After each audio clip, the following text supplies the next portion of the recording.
Hidup kan nggak cukup dengan Mobile Legend aja.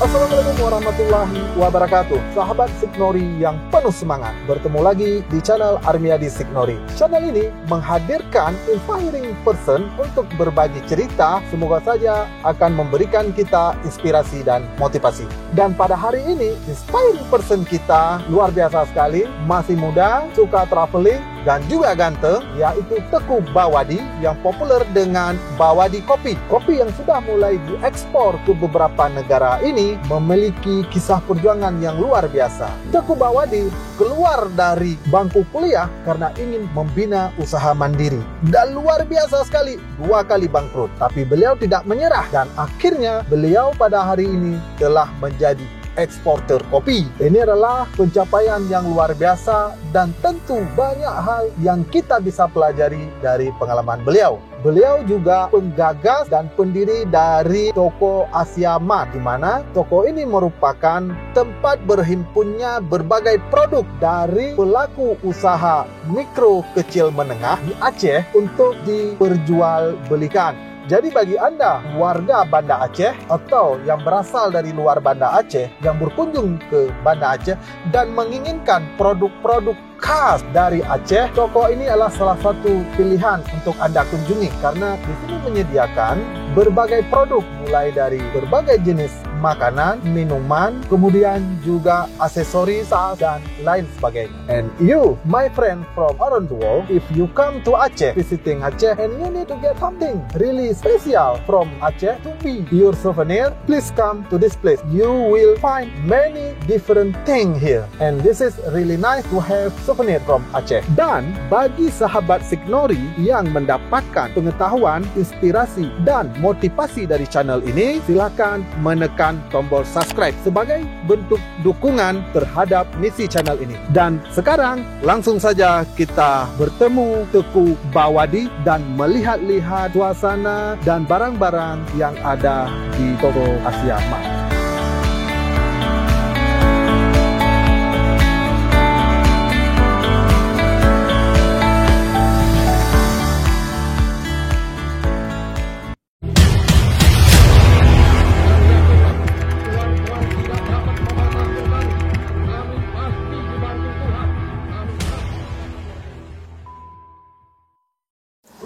Sahabat Signori yang penuh semangat, Elon Musk, pendiri Tesla dan SpaceX, pada awal tahun 90-an mendirikan perusahaan startup yang bernama Zip2. Perusahaan ini adalah penghubung antara penjual dan pembeli. Pada saat itu, di awal 90-an, internet baru saja tumbuh di Amerika. Sehingga tidak banyak pengusaha kecil yang paham cara menggunakan internet untuk meningkatkan penjualan mereka. Alhasil, Elon Musk tidak mendapatkan satupun pembeli. Tapi apa yang terjadi sekarang? Elon Musk dengan mobil elektriknya menguasai dunia. Dan Elon Musk adalah salah satu orang terkaya di dunia. Apa rahasianya? Rahasianya adalah terus mencoba dan tidak pernah menyerah. Elon Musk sendiri mengatakan, untuk menjadi sukses, kita perlu mental pejuang seperti samurai. Kemudian, video director dari Armiadi Signori, Bung, pernah mengatakan, untuk kondisi Aceh, agar kita sukses, kita harus punya mental pejuang seperti pemilik rencong. Oke, baik sahabat Signori, hari ini kita mendatangi salah satu anak muda kreatif, dan sekarang telah menjadi eksporter kopi. Langsung saja kita bertemu dengan susah juga menyebut. Kalau saya panggil Bapak mungkin terlalu muda.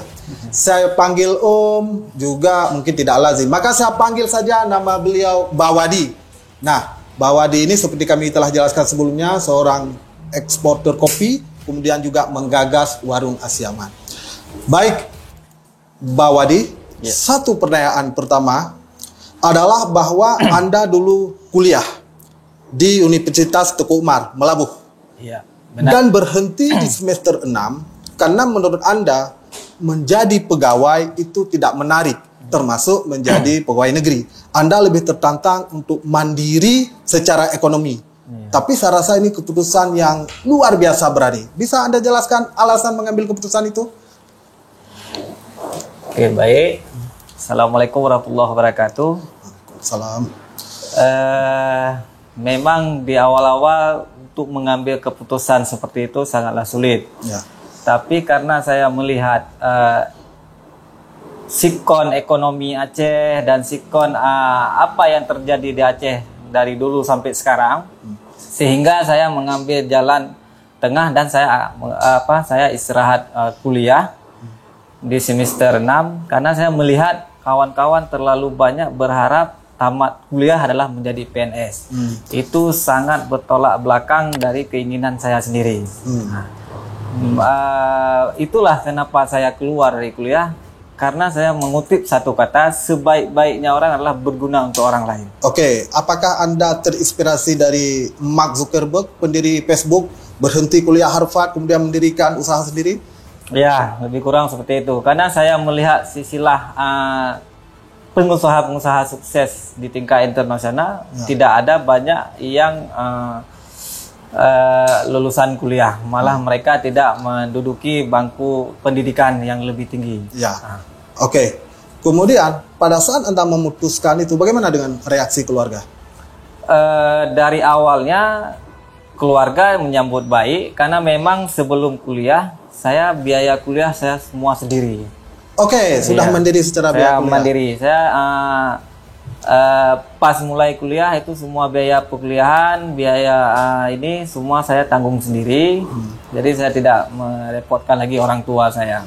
Karena sudah cukup orang tua saya membiayai saya sampai bangku SMA. Oke. Kemudian di keluarga berapa bersaudara? Keluarga 4 bersaudara. Bawadi yang paling Saya nomor 2. Nomor 2. Oke. Nah, ada abang lagi sama kakak itu meninggal sejak tsunami dan ada meninggal tenggelam di sungai. Oke. Kemudian pada saat berhenti kuliah dan hendak berdikari, itu apakah memang langsung ingin berdikari di bidang kopi atau pernah mencoba hal yang lain? Kalau dulu saya sendiri mencoba bagian kontraktor pertama. Jadi kontraktor. Jadi kontraktor, saya melihat kawan-kawan di mana itu? Di Melabuh. Di Melabuh. Ya.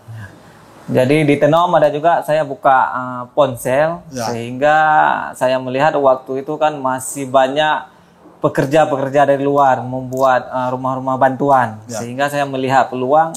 Saya membuka counter HP dan saya menjual beberapa unit HP per hari, itu sangat memuaskan. Memuaskan, oke. Kemudian kontraktor juga, kemudian juga ponsel. Nah, sekarang bisnis itu masih ada atau fokus di kopi? Di 2011 semua bisnis itu jatuh. Karena kenapa? Karena saya terlalu tergebu-gebu untuk ingin cepat besar. Nah, mungkin disitulah menjadi pengalaman yang sangat mahal bagi saya sendiri. Supaya kalau kita lagi fokus satu usaha, kita jangan memegang usaha yang lain. Oke, pelajarannya fokus pada satu. Iya. Oke, karena terpecah-pecah akhirnya tidak jalan satu. Oke, kemudian setelah itu baru memulai bisnis kopi. Setelah itu saya hijrah ke Banda Aceh. Saya mencoba untuk menenangkan pikiran. Habis itu saya bekerja di tempat orang lain selama hampir lebih kurang 2 tahun lebih. Ya, di kerja apa itu? Itu kerja di perusahaan kopi juga. Oke. Nah, saya lebih di bagian marketingnya. Pertama saya bekerja di bagian sopir. Ya.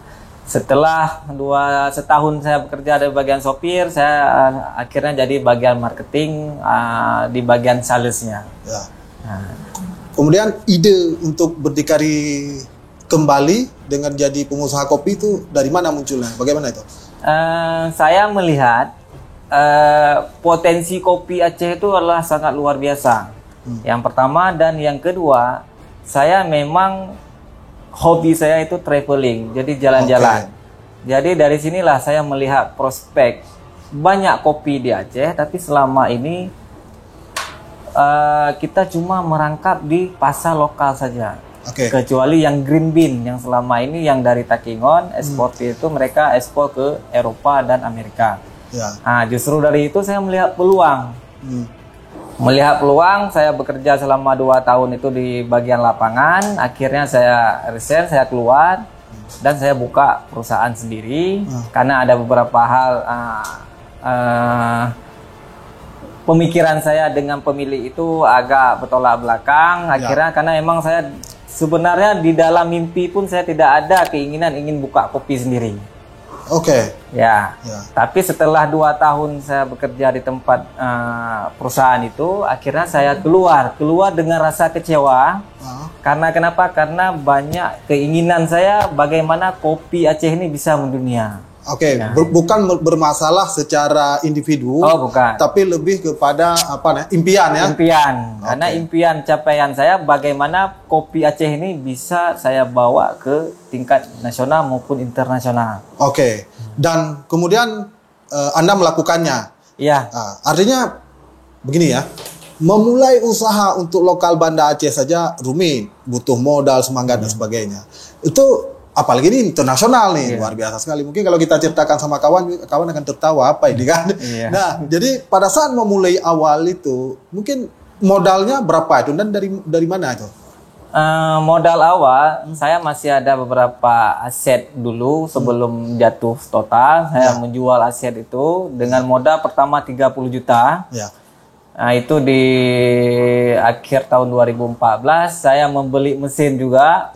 Sama kawan saya yang di Banda Aceh sebesar habis untuk mesin itu 25 juta. Jadi untuk 5 juta itu saya untuk modal kerja. Modal kerja cuma 5 juta. 5 juta modal kerja untuk jadi eksporter. Luar biasa. Kemudian bagaimana memulai? Ini memulainya ini. Kopi sudah ada ini. Bagaimana kita memasarkan ke dunia internasionalnya? Inilah yang perlu dipelajari sekarang itu. Sebenarnya modal bukanlah jadi hambatan untuk kita berusaha. Tapi apa yang jadi hambatan adalah kita sebagai marketing yang jadi hambatan terbesar. Sebuah perusahaan itu kalau marketingnya kacau, marketingnya tidak beres, perusahaan itu akan hancur. Nah, karena dulunya saya belajar marketing, relasi saya banyak, mitra saya banyak, dengan modal 5 juta, saya bisa langsung mengerjakan dan mengambil kopi dengan tanpa modal. Mengambil kopi dari petani tanpa bayar dulu. Jadi mereka mempercayai saya sehingga saya proses dengan waktu 20 hari baru saya bayar ke petani-petani dan juga koperasi yang ada di Takingon. Dan bagaimana perjuangannya pertama Malaysia ya, Singapura. Bagaimana itu perjuangan ke sana? Karena memang cita-cita saya bisa jalan-jalan ke luar negeri. Nah, jadi saya melihat potensi luar negeri itu sangat bagus. Karena apa? Nama saja kopi Aceh yang mendunia, tapi produknya tidak ada di dunia. Tidak ada di internasional. Nama ada, produk tidak ada. Orang produk ada, nama belum punya. Jadi itulah yang bertolak belakang. Kenapa akhirnya saya sendiri berani untuk melangkah maju lagi ke depan supaya produk Aceh ini bisa masuk ke tingkat internasional. Nah, jadi awal mulanya memang visi misinya dari bawah di kopi ini kita tidak ada untuk market lokal. Nah, jadi pada awal Januari saya produksi, langsung kita dapat tawaran dari Malaysia. Nah, jadi setelah kita produksi, kita langsung bawa itu ke Malaysia. Setelah kita bawa ke Malaysia, alhamdulillah beberapa kawan-kawan relasi saya yang sudah saya kenal di Malaysia, orang itu sangat tertarik dengan kopi yang saya produksi. Nah, akhirnya kenapa saya pilih ke sana? Karena kalau saya pilih di Aceh sendiri, saya akan kalah dengan siapa? Kompetitor. Kompetitor yang telah lama ya. Yang ada saya menguras tenaga untuk mencoba distribusikan di tingkat lokal. Oke. Satu, yang kedua, karena memang saya menghargai perusahaan tempat saya kerja yang pertama, ya saya tidak ingin masuk ke pasar yang sudah ada produk beliau. Nah, akhirnya saya mengambil langkah, saya memproduksi ini, saya harus tembus ke pasar internasional dan tembus ke pasar nasional. Oke. Nah, biarkan yang perusahaan-perusahaan yang sudah lama mereka menguasai pasar lokal. Oke. Kemudian kan sudah ada sekarang negara apa saja ini yang diekspor dari Bawadi Kopi? Kalau untuk ekspor kita sekarang Malaysia, Singapura, ada ke Cina. Nah. Oke. Kemudian saya dapat berita juga bahwa Bawadi bekerja sama di Malaysia dan di Singapura. Ada perusahaan yang dimana Bawadi juga terlibat mengelola perusahaan tersebut? Ya. Kita ada perusahaan yang pertama itu di Malaysia karena mereka melihat saya seorang anak muda yang sangat gigih, baru menjalankan satu usaha tapi saya langsung melihat pasar internasional. Sehingga mereka tertarik mengajak saya untuk bekerja sama. Dan saya pun memiliki saham sekitar 20% yang di Malaysia. Ya. Dan setelah di 2019 kita buka lagi perusahaan satu di Singapura. Oke. Kemudian sejauh ini, artinya ini boleh dikatakan sudah running kan? Seberapa besar ini dukungan dari pemerintah ini untuk Bawadi sendiri? Kalau di dukungan dari pemerintah, kita sangat berterima kasih. Karena mulainya berdiri Bawadi Coffee, pemerintah sudah memberikan dukungan di segi promosi. Ya. Di segi promosi ini dalam bentuk apa ini? Kadang nanti ada pameran di tingkat lokal maupun nasional. Pemerintah melibatkan Bawadi Coffee untuk mengikuti pameran-pameran tersebut. Sehingga nama Bawadi, nama kopi Bawadinya bisa dikenal di tingkat nasional. Oke. Kemudian juga mendapat dukungan dari Pertamina, dari Bank Indonesia. Mungkin bisa diceritakan, ini bisa jadi inspirasi mungkin bagi pemula-pemula ini? Mungkin awalnya memang kalau di tahun 2015 sampai 2017 itu Bawadi merintis semuanya sendiri. Oke. Nah, tapi di tahun 2018 alhamdulillah nama Bawadi sudah mulai ada dan juga pemasaran kita sering ke internasional sehingga saya melihat di bagian Bank Indonesia mereka mempunyai bagian bidang kemitraan UMKM. Ya. Karena memang nekat dan keinginan saya bagaimana Bawadi Coffee ini bisa bermitra dengan sebanyak-banyaknya. Oke. Nah, sehingga saya bermitra dengan Bank Indonesia. Saya memberikan bahwasanya ini ada produk saya Bawadi, apakah saya bisa bermitra dengan Bank Indonesia? Ya. Alhamdulillah permohonan saya untuk jadi mitra Bank Indonesia diterima. Oke. Jadi dan juga Pertamina. Ya. Alhamdulillah orang Pertamina pun datang ke sini, mereka mensurvei dan mereka memberikan juga bantuan modal kerja. Dengan sistem kita bayar juga, tapi cuma ada biaya ADM-nya sekitar 3%. Oke. Kemudian dari bisnis kopi, kemudian mendirikan Asia. Mungkin bisa dijelaskan apa itu Asia? Di 2019, alhamdulillah Bawadi Coffee kita sudah bermitra dengan hampir 23 KBRI di seluruh dunia. KBRI dan KJRI. 29 KBRI. 23. Ya, yang ada di dunia itu mulai di tingkat Asia dan juga Eropa. Ya. Nah, jadi saya ingin, karena kenapa? Sering saya ikut pameran internasional, daerah-daerah negara lain itu dia kompak. Mereka misalnya ada pengorderan kopi, order kopi cuma 2 ton lah. Nah, nanti ada dia order barang-barang lain 500 kilo, 200 kilo. Sehingga kalau kita sendiri, kos pengiriman itu sangat tinggi. Ya. Nah, dengan itulah akhirnya saya tekad saya sendiri dan juga ada beberapa kawan-kawan. Saya ingin bagaimana UMKM yang ada di Aceh ini bisa bersatu. Ya. Nah, bersatu dan memanfaatkan jaringan-jaringan yang sudah Bawadi bangun selama 3-4 tahun yang lalu. Ya. Nah, jadi mulailah kami berpikir bagaimana mendirikanlah asosiasi ini Untuk menyatukan UMKM UMKM seluruh Aceh. Ya. Jadi saya berilah nama asosiasi ini Asosiasi Saudagar Industri Aceh.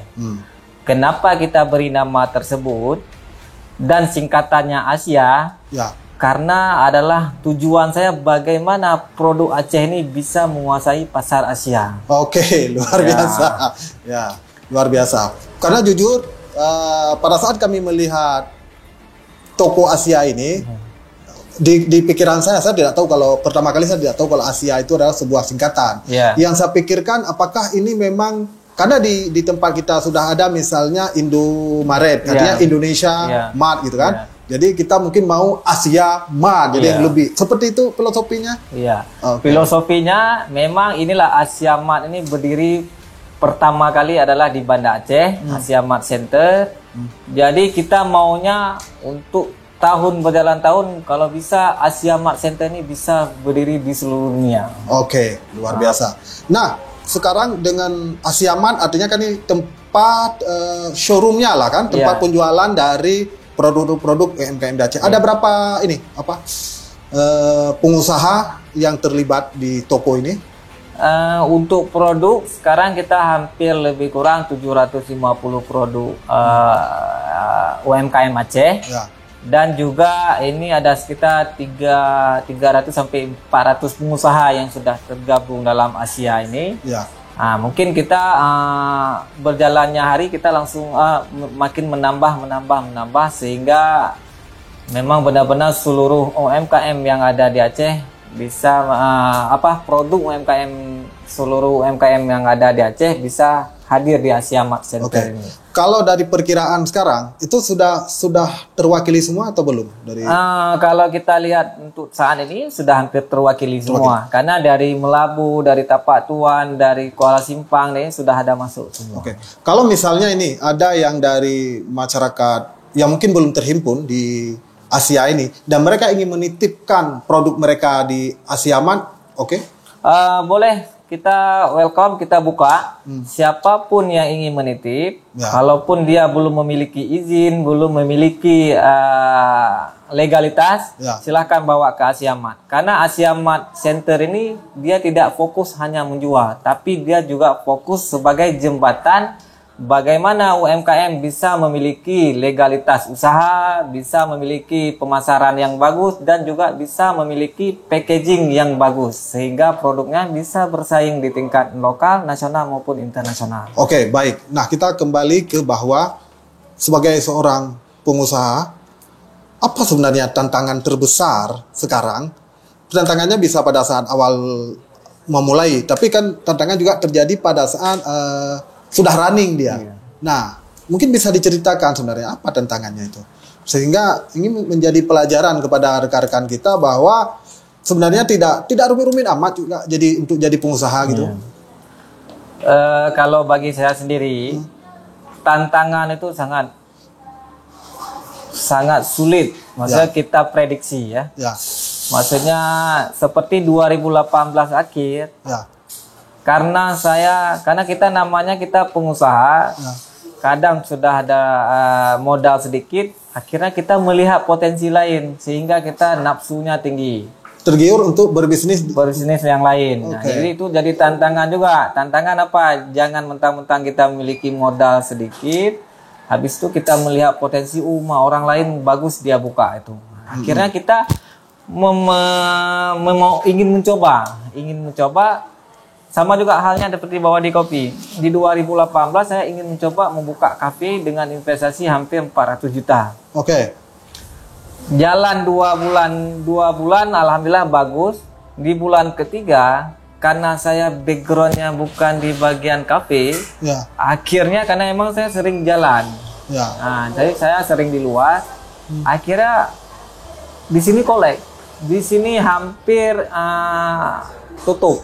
Oke, jadi kata kuncinya saya ingin memastikan ketika kita menggeluti bisnis tertentu, sebenarnya kita harus paham dengan bisnis tersebut. Iya. Tidak cukup modal saja? Tidak cukup modal saja. Nah, itulah kalau untuk pengusaha, saya sudah mengalami beberapa pengalaman yang pahit. Ya. Lebih bagus Anda pelajari dulu, Anda pahami dulu apa yang akan Anda lakukan ke depan, baru Anda ambil tindakan untuk membukanya. Oke. Kalau Anda tidak pahami, jangan coba-coba. Oke. Jadi tidak mendadak dandut lah. Ya, Tiba-tiba tidak. punya uang, oke saya jadi Ya. eksporter misalnya. Ya, tidak. Ya. Oke, baik. Kemudian untuk mungkin banyak dari generasi muda, kita berharapkan bahwa ke depan itu seseorang untuk menjadi pegawai negeri itu kecil sekali formasinya, Iya. atau untuk menjadi pegawai di tempat lain juga kecil. Artinya kita sebenarnya menginginkan generasi muda itu lebih berpikir menjadi entrepreneur. Nah, mungkin Mbak Wadi bisa memberi sedikit pesan arahan ini kepada generasi muda agar muncul jiwa entrepreneurnya. Entrepreneur, ya. Atau dalam bahasa kasar saya ingin mengatakan hidup kan nggak cukup dengan mobil legend aja gitu Iya. kan. Oh, benar-benar. Ya. Kalau saya sering isi-isi materi di kampus, termasuk kemarin saya disuruh isi kuliah umum di Universitas Indonesia UI. UI di luar Jakarta. biasa, luar biasa. Karena dalam mimpi saya sendiri, saya cuma tamatan SMA dan kuliah cuma semester 6. Tidak mungkin akan saya memberikan kuliah umum kepada S1 dan S2, Ya, S3. luar biasa. Saya sekolahnya S3 tapi belum pernah ke UI. Oh. Oke. Ya. Jadi disitulah saya memberikan pemahaman kepada kawan-kawan. Jangan pernah kita menganggap kita tidak akan bisa. Walaupun kita tamatan SMA, kalau kita belajar, kita tekun menjalankan usaha ini, nah seperti saya yang alami sekarang, saya kaget kenapa saya diberi kesempatan untuk berikan kuliah umum di depan orang S1, S2, dan S3. Ya. Nah, jadi pesan saya selagi menimba ilmu, saya bukan tidak menyarankan tidak menimba ilmu, ilmu Ya, penting. penting. Nah, tapi selagi menimba ilmu, jangan sekali-sekali melintas saya cuma tugas untuk kuliah, akhir kuliah saya mencari lama kerja untuk menjadi pegawai negeri, Ya. Ya. untuk menjadi PNS. Jangan, tapi ubah pola. Sekarang dengan dunia yang sangat canggih, internet di mana-mana, marketplace di mana-mana, jadilah entrepreneur. Tidak perlu langsung memproduksi, tapi menjadi paling tidak kita menjadi reseller dulu. Membantu pelaku-pelaku usaha yang sudah ada di Aceh selama ini yang memproduksi, kita mengambil produk orang itu, kita membantu menjualnya. Ya. Sehingga dengan kita sudah membantu menjual mereka produk-produk mereka, kita akan tahu apa kelemahannya produk kita dan kenapa tidak laku, dan bagaimana cara kita membuat supaya produk tersebut laku di pasar. Nah, sehingga setelah kita pelajari sambil kuliah, setahun 2 tahun kita sudah pahami, oh ini loh marketingnya begini. Sehingga setelah dia tamat kuliah, mungkin dia bisa magang dulu di perusahaan lain, bekerja selama 1, 2, sampai 3 tahun untuk mematapkan lagi bagaimana dia jadi pengusaha. Nah, bagaimana cara dia mempelajari sistem-sistem produksi, sistem manajemen. Karena kita pengusaha kecil, kita harus belajar dari A sampai Z. Oke. Apalagi di Aceh SDM kita sangat rendah, sehingga kadang-kadang sebulan sekali berganti orang kerja karena mereka memang kadang-kadang ada pekerjaan yang lain sehingga dia langsung meninggalkan ini. Nah, sehingga kenapa saya bilang tadi harus magang dulu, kita harus mempelajari A sampai Z. Dari bisnis yang akan kita geluti. Iya. Karena apa? Kalau memang nanti pekerja itu keluar tiba-tiba, kita langsung bisa mengambil alih. Oke, Nah, oke. itu yang saya pesan kepada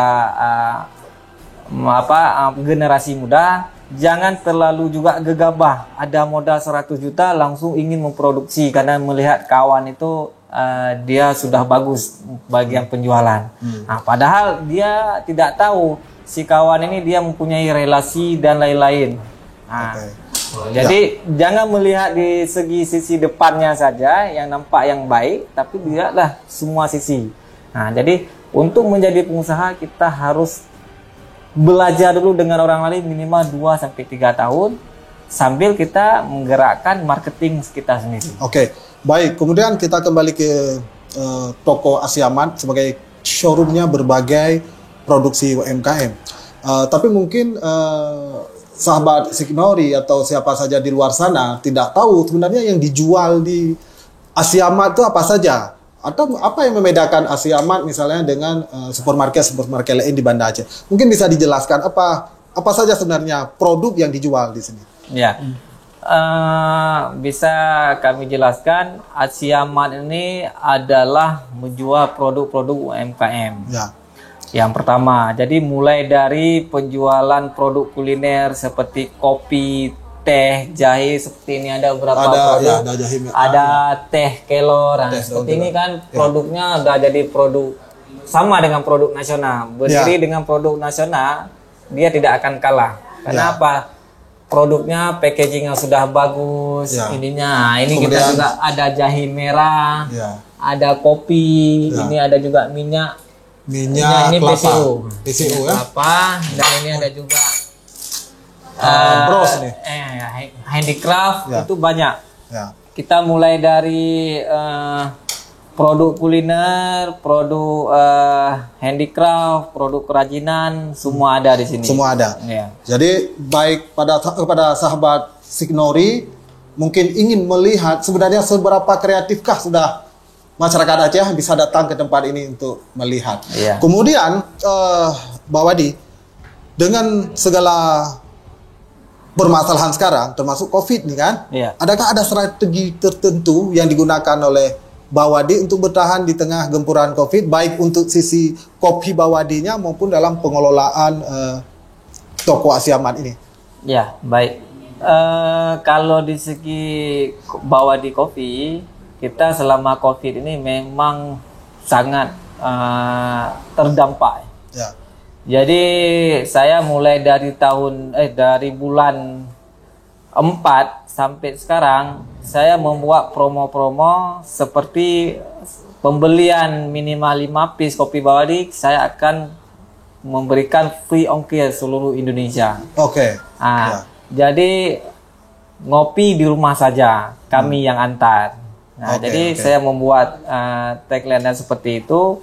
Dengan jadi tidak harus mereka ke warung kopi, ke restoran, ke kafe karena memang lagi masa pandemi itu ini sehingga nanti mereka akan berimbas terkena COVID. Oke, artinya kita menggunakan strategi baru. Ya. Dengan memberikan free ongkir seluruh Indonesia, alhamdulillah banyak pembelian selama ini melalui online. Dan juga melalui media marketplace seperti Bukalapak, Tokopedia, Shopee dan lain-lain. Nah, itu pun kita genjot juga penjualannya. Jadi promo-promo kita berikan diskon 10, 20 sampai 30%. Oke.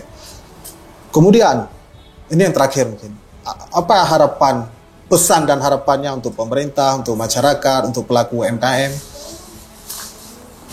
Yang pertama pesan saya kepada pemerintah adalah pemerintah itu harus yakin dan benar-benar mendukung, jangan cuma secara lisan, tapi secara prakteknya harus real, action. Harus action, jangan cuma ini kita bantu UMKM, kita berikan fasilitas. Sama seperti halnya seperti Bawadi Kopi. Ya. Sudah berdiri hampir 5 tahun, kita tidak pernah diberikan bantuan satu baut pun daripada pemerintah. Tapi saya berterima kasih. Kenapa? Karena pemerintah selama ini mendukung saya di bagian promosi. Nah, mungkin kalau memang dari awal saya kemarin berdiri Bawadi Kopi diberikan bantuan mesin dan lain-lain, akhirnya saya lebih fokus membuat proposal. Benar. Jadi saya berterima kasih juga kepada pemerintah. tidak memberikan bantuan dari awal sampai sekarang. Maksudnya dari awal-awal membangun Bawadi Kopi, sehingga saya memandiri bagaimana saya ingin besar, bagaimana saya ingin perlu mesin seperti ini. Ini mesinnya hampir 120 juta. Jadi saya ingin mencari sendiri, sehingga saya nggak manja dengan proposal. Tapi kalau dari awal saya start, pemerintah memberikan bantuan kepada saya sendiri, itu saya akan manja. Saya ingin mesin yang ada di sebelah sana, ada juga yang 105 juta. Jadi pesan pentingnya kepada masyarakat, jangan berkecil hati ketika pemerintah tidak memberikan bantuan. Karena itu sebenarnya harus menghadirkan kreativitas baru. Betul. Gitu. Jadi saya tidak pernah menyalahkan pemerintah tidak memberikan bantuan kepada saya, tidak pernah menyalahkan. Karena apa? Dengan ada dukungannya pemerintah selama ini memberikan bahwa mempromosikan ke tingkat lokal, nasional maupun kadang-kadang ada yang internasional, itu sangat luar biasa. Itulah yang sangat saya harapkan. Dan itu bukan dari segi pemerintah, dari semua stakeholder dan lembaga-lembaga BUMN yang lain, sama seperti Bank Indonesia dan Pertamina yang telah membantu Bawadi untuk pelan-pelan naik ke atas. Untuk pelaku UMKM sendiri? Untuk pelaku UMKM sendiri, saya berpesan kepada kawan-kawan fokus kepada usahanya, jangan pernah melihat usaha orang lain lebih bagus daripada usaha kita sendiri. Karena apa? Kalau kita melihat usaha orang lain lebih bagus daripada usaha kita sendiri, akhirnya kita tidak fokus membesarkan usaha kita. Kita asyik memikirkan usaha kawan-kawan kita yang lain. Tapi sekarang fokuslah dan jalankan usaha Anda sekarang untuk membawa lebih besar ke depan. Itu pesan saya yang pertama. Dan yang kedua, kita tidak usah menganggap kawan sesama kawan yang ada di Aceh ini sebagai kompetitor, tapi anggaplah kawan-kawan tersebut sebagai mitra kerja kita. Bersatu menjadi lebih kuat. Lebih kuat. Walaupun seperti saya produksi kopi, ada beberapa kawan yang lain produksi kopi, kita sama-sama merangkul. Kita jangan menganggap kompetitor. Kompetitor kita bukan di Aceh, tapi kompetitor kita yang di luar Aceh. Tapi kalau kita ke tingkat internasional, kompetitor kita bukan di Indonesia, tapi kompetitor kita adalah di luar negeri. Itu yang harus dipahami. Jangan gara-gara sama produksi, sama kawan kita nggak ngomong lagi, sama kawan kita sudah saling menjelekkan, itu tidak bagus. Dan begitu juga produk kawan-kawan. Kita jangan sering ke lapangan, produk dia nggak bagus, produk dia nggak bagus. Itu jangan. Karena apa? Karena dengan kita mengatakan produk orang lain tidak bagus, sehingga nanti produk yang tidak bagus itu akan jatuh ke produk kita sendiri. Marilah sama-sama kita mencoba bersatu yang ada di Aceh ini. Walaupun itu bagian kopi, walau itu bagian teh, walau itu bagian tas dan lain-lain, kita bersatu. Karena kenapa? Dengan kita bersatu, mana tahu ke depan kita ada pasar ekspor ke internasional. Karena memang pemasoknya tidak cukup, sehingga kita tidak bisa mengambil kontrak. Tapi dengan kita bersatu, nanti kontrak tersebut kita bisa ambil. Yang satu produksi sekian, yang satu produksi sekian, sehingga kita bisa memenuhi permintaan pasar yang ada di internasional. Itulah saya membangun Asia ini supaya kawan-kawan bisa sama-sama bagaimana pemikirannya bersatu. Jangan kita menganggap musuh di daerah kita sendiri. Baik, Bawadi, luar biasa diskusi kita hari ini. Baik, sahabat Signori, semoga saja diskusi kita hari ini, wawancara kita dengan Bawadi, melahirkan inspirasi, motivasi, agar kita juga bergerak bisa menjadi entrepreneur.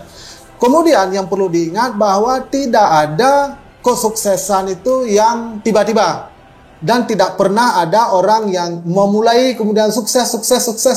Itu tidak terjadi. Kita dengar cerita bagaimana tadi Bawadi juga sempat bangkrut dengan bisnis ponselnya, kemudian bisnis kontraktor, dan kemudian berhasil dengan bisnis kopi. Artinya kita terus mencoba. Mungkin kita tidak ahli, tidak berjaya di bidang A, kita berjaya di bidang B. Dan semoga saja ini memberi sesuatu yang baru, semangat baru kepada sahabat Signori. Sekian, Assalamualaikum warahmatullahi wabarakatuh. Waalaikumsalam warahmatullahi wabarakatuh.